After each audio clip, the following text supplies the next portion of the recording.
मला घरचे करत राहू द्या, सुखाने राहू द्या. कधी कधी वाटतं घरातच बसून राहावं, काय बाहेर पडूच नाही. बाहेर निघले की ट्रॅफिक लागते. घरचे जास्तच बोलत होते की केस वाढलेत. घेतलं सुयोग शेटला आणि आलो कटिंगच्या दुकानात. आम्ही दोघं पोहोचलो, पण खारू शेट काय दिसले ना, म्हणून त्यांना फोन लावला. डायरेक्ट 1 तासानंतरच आला. तू लेट का आला म्हणून याच्यावर रेड करणार होतो आम्ही त्याला. मग काय घेतला बाहेर आणि टाकली टपली. किती वाजता फोन लावला मी?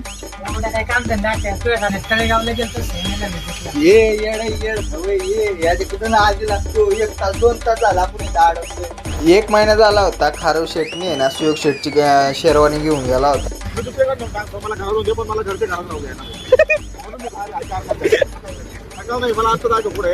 उद्या जर गेला ना तरी मी उद्या जाणार आहे.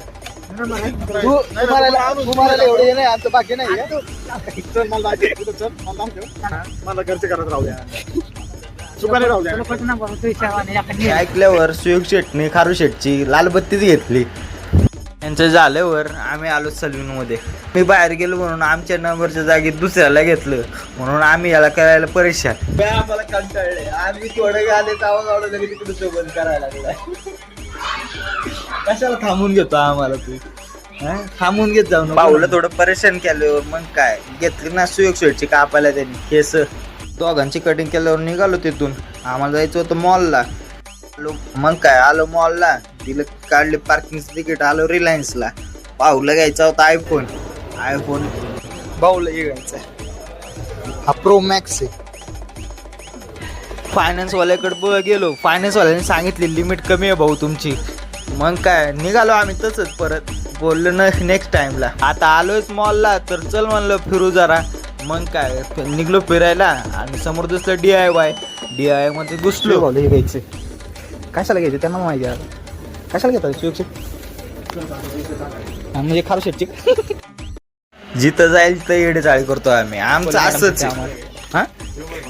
मला नाही रे बाळा, छोटा मोठा कचरा असेल तर टाकायला येते.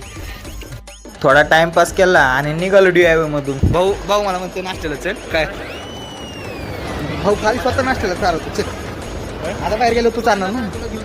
25 रुपये डान्स चालेल. परत थोड्या वेळ टाइमपास केला. मग काय लागली भूक. मग आलो मॉलच्या बाहेर. भाऊ बोलला बिर्याणी खायची. मग आलो. बिर्याणी खाणे महाराष्ट्रवाले चिंचवड जरा फेमस आहे का रे. बिर्याणी तर काय क्वालिटी होती. मग काय खाल्ली आणि निघालो. शेटच्या घरून फोन आला होता म्हणून त्यांना सोडलं. मी पण निघलो चिखलीला. आलो चौकात आणि घरच्यांचा फोन आला की दूध घेऊन ये. घेतलं दूध आणि निघलो घराकडे.